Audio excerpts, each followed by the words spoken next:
So here we divide 145 by 2 in a long division method.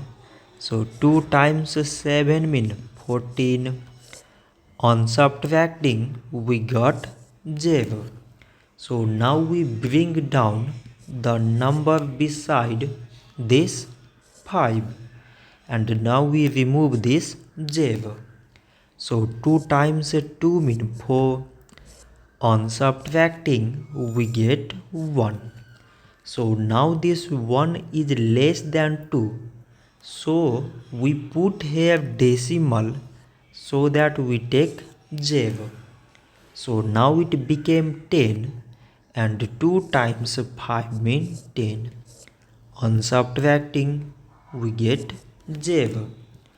So 145 divided by 2 we got 72.5. So this much for today and thanks for watching.